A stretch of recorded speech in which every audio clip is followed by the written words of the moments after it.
አይንሽ ማየት አልቻልኩም። ምን አይን አለኝ እና ይሻል እናቴ ድጋሚ ይቅርታ። አልተቀየምኩም እኮ ልጄ። ያው ምን አፋሽ አስገድዬሽ ነበር እኮ በሰው በለውጭ አስገድዬሽ ነበር። ይቅርታ እናቴ። አልሞትኩም እኮ ይኸው አለሁኝ። አልሞትኩም። ለምንድን ነው ግን አይኔ ታወረው? እኔ እኮ ልጅ አይደለም የዋህነቴ እኮ ነው። የዋህነቴ ነው ያስገደለኝ። እማዬ ስለምታፈቅራት እኮ ነው። ታምናታለህ። እሷ ነች እኮ እምነትህን የበላችሁ ልጄ። ይሄ ቃል ባንቺ አያምርም። በፈጠረሽ የባሰው እኔን አታውቅሽኝ። ልጅ አትበይኝ። እኔ ገዳይሽ ነኝ እናቴ። ምንም ይቺ ወርቄ አጣብቂኝ ነገር ውስጥ ነው የገባችው። ማን ሊያወጣት ይችላል? ይኸውልህ ወርቅ ምንም ቢሆን አጣብቂኝ ነገር ውስጥ እንኳን ቢገባ ወርቅነቱ አይለወጥም። ካላንተ ማን አለኝ? ለእኔ ባታዝን ሆዴ ውስጥ ላለው ልጅ አታዝንም? ስለምን ልጅ ነው የምታወሪው? ሆዲሽ ውስጥ እኮ ምንም ልጅ የለም። 26 ሚሊዮን ብር አልሰጥህም። አይሰማህም እንዴ? ወዶ ሳይሆን በግዶ ይሰጡኛል። አለበለዚያ እርሶንም እንደ ልጅ ነው የማደርጉት። እንደ ልጅ ስትል አልገባኝም። እንዴ ልጄ ምን ሆንክ? እንደ ዮዲት። ዮዲት ምን ሆነች? አጅሪት የመዋረድ ስሜቱ እንዴት ነው? አልለቅሽም። እኔ የገባሁበት ጉድጓድ ይዤሽ ነው የምገባው። በአሁኑ እንኳን አብቅቶልሻል። ማንም አያድንሽም። ኩራትሽ፣ ጥጋብሽ አብሮሽ ነው የሚቀበረው። ብሬን ይሰጡኛል። አለበለዚያ ግን ለልጆ ባል እንዳሳየሁት ቀጣይ ደግሞ ለፖሊሶች ነው የማሳየው። ለምን እንደዚህ ታደርጋለህ? እኔ ብርህን አልሰጥም ብያለሁ። አንቺን አስበላሁሽ፣ አዋረድኩሽ እናቴ፣ አዋረድኩሽ። አልሞትኩም እኮ ይኸው እዚህ ያለሁኝ ልጄ። እናቴ አንድ ነገር ብቻ ልጠይቅሽ።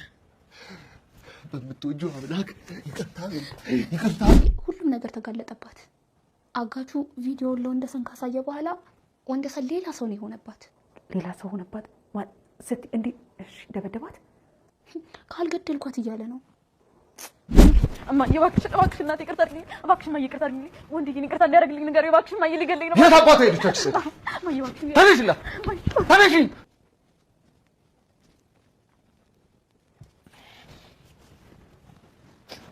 ወንድዬ በጣም ተጸጽቶ በእንባ እየታጠበ ተንበርክኮ እናቱን ይቅርታ ጠየቀ። እናቴ አዋርጄሻለሁ፣ ይቅርታ አድርግልኝ። እናቴ ወይ በጣም አሳዝኜሻለሁኝ፣ እባክሽ በምትወጂው አምላክ ይዤሻለሁ፣ ይቅር በይኝ ይላል።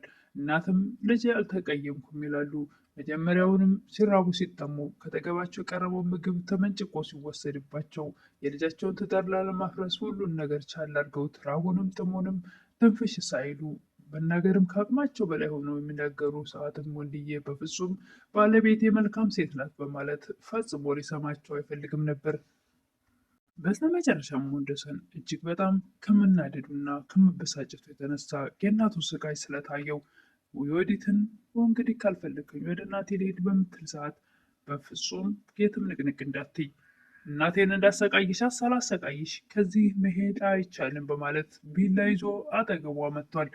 ወንደሰን ጨክኖ በዛ ቢላ ዮዲትን አንድ ነገር ያደርጋት ይሆን? እስኪ ቪዲዮውን እስከ መጨረሻው ነው።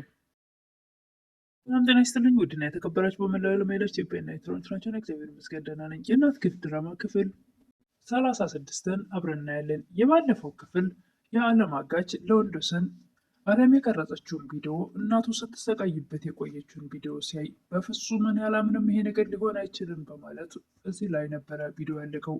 እንዴት ይሄ ይሆናል እያለ ቪዲዮ ያለቀው እዚህ ላይ ነበረ። ቀጣዩን ክፍል አብረን እንይ። ቀጣዩ ክፍል ወንደሰን አጋቹ አሳይቶት ከቤት ከወጣ በኋላ ምንድን ያየሁት ነገር ምንድን ነው መልስልኝ በማለት ዮዲትን ያፋጥጣታል። ውሸት ነው የኔ ንጉሥ እያለች ትቀበጣጥር ነበር። በአይኔ ያየሁትን ነገር ልትገጭኝ ትፈልጊያለሽ ይል ነበር ወንደሰን። እስከ ዛሬ ድረስ ለፍቅሬ ለህይወቴ ስል ትዳሬን እመራለሁ ብዬ ያየሁትን እየካድኩ ራሴ በራሴ ኖሬያለሁ። አሁን ግን በአይኔ ያየሁትን ልትገጪ ነው? ሁሉም ነገር ውሸት ነው፣ እኔን እመነኝ፣ እነሱ ተዋቸው ትል ነበር ዮዲት። በፍጹም ላምንሽ አልችልም፣ በአይኔ ያየሁ እናቴን ልትገይ ስትሞክር ይል ነበር ወንደሰን። ዮዲት ወንድምም እናቱን ወይዘሮ ወርቅን እማዬ እርግጠኛ ነሽ አጋቹ ቪዲዮውን ለወንደሰን አያሳዩም ይል ነበር። እርግጠኛ ነኝ፣ እናት እኮ ተሸንፋ አታውቅም ይሉ ነበር። እኔ ወርቄ ደግሞ ማን ነው የሚያሸንፈኝ? ምንም አይነት ችግር ውስጥ ብገባ ደግሞ ራሴ አሸንፌ እንደምወጣ ታውቃለህ አይደል ይሉ ነበር ወይዘሮ ወርቄ ለልጃቸው። ልጃቸውም ኩራትሽ ግን ገደል እንዳይገባ ይል ነበረ። እኔ ወርቄ ማንም ሊያሸንፈኝ አይችልም፣ ወርቅ እኮ ነኝ ይሉ ነበር። እኔ እኮ ወርቅ ነኝ ለዓለም የማበራ ይሉ ነበር ወይዘሮ ወርቄ። ወንድዬም በተደጋጋሚ ምንድን ነው ያደረግሽው? ትወጂኛለሽ ወይ ታፈቅረኛለሽ ወይ ይል ነበር። እንዴት አይነት ጥያቄ ነው የምትጠይቀኝ? እንዴት ነው የማላፈቅርህ? እኔ እኮ ያላንተ መኖር አልችልም ትል ነበር የወዲት። ስለምትወድኝ ስለምታፈቅሪ ነው፣ ለዛ ነዋ የምትወጂውን ባል እናቱን ልትገይ የሞከርሽው ይል ነበር ወንደሰን። እባክህ ይቅርታ አድርግልኝ ተሳስቼ ነው ትል ነበር የወዲት። መጀመሪያ ላይ ውሸት ነው ትል ነበር፣ በኋላ ደግሞ ተሳስቻለሁ እባክህ ይቅርታ አድርግልኝ ትል ነበር የወዲት። እንዴት ነው የምትሳሳችው አንቺ ድፍግል? እዚህ ላይ ወንደሰን እያሳቀኝ ነበር በእውነቱ። የወዲትም አሁንም ለመካድ ትሞክራለች። እኔ እናንተን ትዳራችን ለመበጥበጥ የተሰራ ሴራ ነው እንጂ በፍጹም እኔ ያላደረግኩትም ትል ነበር። እና ማን ነው ይሄን ነገር ያደረገው? ማን የላከሽ? ማን ነው ሲያሳሳተሽ? ይል ነበር ወንደሰን። እኔ አላውቅም። ይህ አይነዋ የሰው መልክ እያሳየ የሰው መልክ እያስመሰለ ነገሮችን የሚያቀናብረው አለ አይደል? እሱ ነው እያለች ሽምጥጥ አድርጋ ለመካድ ትሞክራለች። የእናት ፍቅር ይገባሻል። ለመሆኑ እናት ምን እንደሆነች አይገባሽም እንደ ይል ነበር ወንድዬ። የወዲትም እባክህ ኤአይ ነው ትላለች በተደጋጋሚ ብለው እኔ እናንተን ለማለያየት የፈጠሩት ነገር ነው ትል ነበር የወዲት። የወዲትም አፋጦ ሲይዛት ወንደሰን ትቀበጣጠር ነበረ። መርዝ ሳይሆን የማጣፈጫ ቅመም ነው የጨመርኩላቸው ትል ነበር። ወንደሰንም አንዴ ጭራሽ አላረኩም ታያለሽ፣ አንዴ ደግሞ ኤአይ ነው ታያለሽ፣ ምንድን ነው የምትቀባጥሩ ይል ነበር። አለምም አጠገባቸው ነበረች እና ውሸት ሰው ሲያወራ እኮ ከአንደበቱ ሲወጣ ትይዘዋለህ። ስለዚህ የምትናገረው ግራ ስለገባት ነው እንደዚህ የምትቀበጣጥረው ትል ነበር አለም።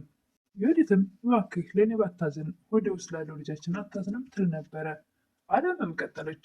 የምን ልጅ ነው? ስለምን ልጅ ነው የምታወሪው? ሆድሽ ውስጥ እኮ ምንም አይነት ልጅ የለም ትል ነበር።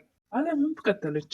ወንድዬ ከዚህ በፊት ወደ ውስጥ ልጅ የለ ብላ በዚህ አማካይታ ይቅርታ እንድታደርግላት ተሸውዳህ ነበር። አሁን ግን ድጋሜ እንዳትሸወድላት ትል ነበር። ምንም አይነት ልጅ ሆዷ ውስጥ እንደሌለ አውቃለሁ ብለዋለች። ወንድዬም ሆድሽ ውስጥ ልጅ አለ እያልሽ እንዳሻንጉሊት ስትጫወትሽብኝ የኖርሽው አልበቃ ብሎች ደግሞ እናቴን እየመረች ልትገያት ቤቱን ሰላም ነሳሽው። እኔም ደግሞ ፍቅራችን እና ትዳራችን እንዲሰምርና እንዳይበተን ብዬ ነገሮችን አይቼ እንዳላየሁ ሳልፍ ነበር። በተደጋጋሚ የወዲትም አንዴ ውሸት ነው፣ አንዴ ስህተት ነው፣ አንዴ ተሳስቼ ነው ያለች ስትቀበጣጥር፣ በቃ ይሄን ነገር መስማት አልፈልግም በማለት ወንደሰን ከተገባው ተነስቶ ሲሄድ አለምም አጅሪት የመዋረድ ስሜቱ እንዴት ነው ትላት ነበር። አለቅሽም የትም ጉድጓድ ብገባ ይዤ ሲገባለሁ ትል ነበር የወዲት አለምን። አሁን እንኳን የቆፈርሽው ጉድጓድ ውስጥ ራስሽ ብቻሽን ትገቢያለሽ እንጂ ኩራትሽም ጥጋብሽም አብሮሽ ይቀበራል ትል ነበር አለም። እንዴት እንደምትበቀኝ እያሰብሽ ኃይልሽን ከምትጨርሽ ይልቁን እስር ቤት ከገባሁ በኋላ እንዴት ነው የምወጣው ብለሽ ብታስብ ይሻልሻል ትል ነበር አለም። ወይዘሮ ወርቄም ለልጃቸው ላስቻለው ቤቱን መሸጥ አይጠበቅብንም፣ ምንም ችግር የለ በእኔ በእናትህ እመን ይሉ ነበረ። አጋቹ ያወጣልሽን ለምን እምቢ ብለሽ አልቀበለም ካልሽ ምን ልታደርጊ ነው? ራሱ መጥቶ እርሱ ባሉ ተስማምቻለሁ ብሎ ገንዘቡን እንደሚቀበል አምናለሁ ይሉ ነበር ወይዘሮ ወርቄ። ይህን እያወሩ እያለ አጋቹ ይመጣል። ደግሞ ያው ይመጣል ብያል ነበር መጣ ይሉ ነበር ወይዘሮ ወርቄ። አታመዳም አመድክን እያራገፍክ መጣ ይሉ ነበረ። እንደውም 3 ሚሊዮን ብር አይገባህም 1 ሚሊዮን ይበቃዋል ይሉ ነበር ወይዘሮ ወርቄ። ሙሉውን 23 ሚሊዮን ብሬን ነው የምፈልገው ይል ነበር አጋቹ። ዛሬም ህልም ውስጥ ነህ እንዴ ይሉ ነበር ወይዘሮ ወርቄ። 3 ሚሊዮን ብር በፍጹም አልሰጥህም ይሉ ነበር ወይዘሮ ወርቄ። ወደው ሳይሆን በግድዎት ይሰጡኛል ይል ነበር አጋቹ። እዛ እርስዎንም እንደ ልጅዎት ነው የማደርገውት ይል ነበር አጋቹ። ልጅ ምንድን ነው ይሉ ነበረ ወይዘሮ ወርቄ። ወዲያውኑም የወዲት ትደውላለች። እማዬ አድኝኝ እባክሽ ሊገለኝ ነው ትላለች። ለምንድን ነው የሚገልሽ ይሉ ነበረ ወይዘሮ ወርቄ። አጋቹ እኮ ቪዲዮውን ለወንደሰን አሳየው ትል ነበር የወዲት እያለቀሰች። ወይዘሮ ወርቄም አንተ ቪዲዮውን ለወንደሰን አሳየው እንዲሉ ነበር። እናቴ አድኝኝ እያለች እሷም ታለቃቅስ ነበረ የወዲት። እባክሽ ዝም በይ ደግሞ አድኝኝ ትላለች። አንቺ አመዳም በአንቺ ምክንያት አይደል እንደዚህ አይነት ጣጣ ውስጥ የገባሁት ይሉ ነበረ ወይዘሮ ወርቄ። መሪ ራሴን ማዳን አለብኝ ብለው ወይዘሮ ወርቄ ልጃቸው ላይ ስልኩን ጥርቅም ያደርጋሉ ጆሮዋ ላይ። ብሬን አምጡ፣ አሁን ብሬን ካላመጣችሁ ደግሞ ለልጆት ባል እንዳሳየሁት ቀጣይ ደግሞ ለፖሊስ አሳያለሁ ይል ነበር አጋቹ። እንደዚህ ታደርጋለህ? እኔ ብሬን አልሰጥም አልኩ እንዴ ይሉ ነበረ ወይዘሮ ወርቄ። እያሉ አይደል እንዴ ይላል። እየታደርኩ እኮ ነው እያሉ ወይዘሮ ወርቄ የሚቀበጣጥሩ ነበር። እኮ ብር እሰጥሃለሁ ቪዲዮውን ግን ለፖሊሶች እንዳትሰጣችሁ ይሉ ነበር ወይዘሮ ወርቄ። የወዲትም አለምን አለምዬ እባክሽን ለወንደሰን የተፈጠረው ነገር ሁሉ ውሸት እንደሆነ እንዳሳምነው አግጅኝ፣ የምትፈልጊውን ነገር በሙሉ አደርግልሻለሁ ትል ነበር። እሱም አላደርገውም ለጥቅም ብዬ እማዬን አልከዳም ትል ነበር አለም። ምንድነው ችግሩ? የራሳቸው ጉዳይ። አንቺ ዘላለምሽን የሰው ቤት ሰራተኛ መሆን ትፈልጊያለሽ እንዴ ትል ነበረ። ከሰለቸሽ ከሰው ቤት ወጥተሽ በሰላም እፎይ ብለሽ የምትኖርበትን ነገር ማግኘት አትፈልጊም? ምን ያክል ነው የምትሰጪኝ? የእኔንና የእናቴን ህይወት ቀይሮ እፎይ ብለን የምንኖርበት ብር ትሰጪኛለሽ ትል ነበር አለም። ተሻለው አንቺ ብቻ በእኔ ሀሳብ ተስማምተሽ የባሌን ልብ እንዲመለስ አድርጊልኝ። አለምም ከብር በፊት ሌላ እንድታደርጊልኝ የምፈልገው ነገር አለ ትል ነበር። እሺ ምንድን የፈለግሽን አድርጋለሁ ትል ነበር የወዲት። እንግዲያውስ እኔ የምፈልገው ምን እንደው ታውቂያለሽ፣ እጅሽን ለህግ ስጪ ትል ነበረ አለም። እንዴት ነው ለምንድነው እጄን የምሰጠው ነበር? እንድትታሰሪ ነዋ። የአንቺን ደስታ ፈልጋለሁ ብለሽኛል። እንድደሰት ከፈለግሽ ይቅርታ አድርጉልኝ፣ እንድደሰት ከፈለግሽ እንግዲያውስ እጅሽን ስትሰጪ ያኔ እኔም ደስ ይለኛል ትል ነበር አለም። ወንድዬም እናቱን ገና ብዬ ዓይንሽን ማየት አልቻልኩም፣ እናቴ በጣም ይቅርታ አድርግልኝ፣ አዋረድኩሽ እያለ ተንበርክኮ ያለቅስ ነበር። ተቀየምኩም እኮ ልጄ ይሉ ነበር ምስኪኗ የወንዶሰን እናት። እናቴ አስገድዬሽ ነበር እኮ ይል ነበር ወንዶሰን። ምንድን ነው ዓይኔ የታወረው? እናቴ ወድጄ አይደለም እኮ የዋህነቴ ነው ይል ነበር ወንዶሰን። የአንተ ጥፋት አይደለም ስለምትወዳት ነው ይሉ ነበረ የወንዶሰን እናት። ልጅ አትበይኝ እናቴ፣ ልጅሽ በሆን ኖሮማ እጠብቅሽ ነበር የሁሉ ነገር ባንቺ ላይ ሲደርስ እያለ ወንዶሰን እጅግ ተጸጽቶ ተንበርክኮ ያለቅስ ነበር። የወዲትም ይቅርታ አድርግልኝ እባክህ በምትወዳት እናት ትል ነበረ። በምወዳት እናቴ ልትገያት በሞከርሽው ክብሯን ባወራርሽው በሷ ነው ደብሻት፣ ባቀለልሻት፣ ባዋረርሻት እናቴ ጥፋቴን እንዳስተካከል አንድ እድል ስጠኝ ትል ነበር የወዲት። በፍጹም እናቴን እንዳዋረርሻት አንቺም ያንን ያዋረርሻትን ያን ጽዋ አንቺን ሳላቀምሰሽ ከዚህ ንቅንቃት የሚላት ነበር። ሞቻልሽ እያለ ወንዶሰን ይዝት ነበር። እናቴ የተመኘሽ ሞት ለራስሽ መሆን አለበት ይል ነበር ወንዶሰን። ወዴትም ወዲያውኑ ወደ ውጭ ወጥታ እማዬ እባክሽ ወንዶሰን ይቅርታ እንዳያደርግልኝ፣ እንዳይገለኝ፣ ለልጅሽ ይቅርታ እንዳያደርግልኝ ለምኝል ልጅሽን ትል ነበር። ወንድዬም ተነሽ ከእናቴ ላይ ይል ነበር። እንደዚህ የሚያዋር ስራ መስራት አልነበረብሽም፣ ክፉ ሰው መጨረሻው እንደዚህ መሆኑን አወቅሽ ትላት ነበር። የወዲትም አለምንም ሳይቀር ተንበርክካ ይቅርታ ትል ነበር። እኔ ይቅርታ አድርጌልሻለሁ፣ የበደልሽው ግን ከኔ የበለጠ እናትሽ የወንዶሰን እናትና ወንዶሰንን ባልሽን ነው። ስለዚህ እነሱ ይቅርታ ያደርጉልሻል ትል ነበር አለም። በፍጹም መቼም ይቅርታ አላደርግልሽም ይል ነበር ወንዶሰን። ለምም ነጻ የወዲት እየተዋረደችልሽ ነው ትል ነበር።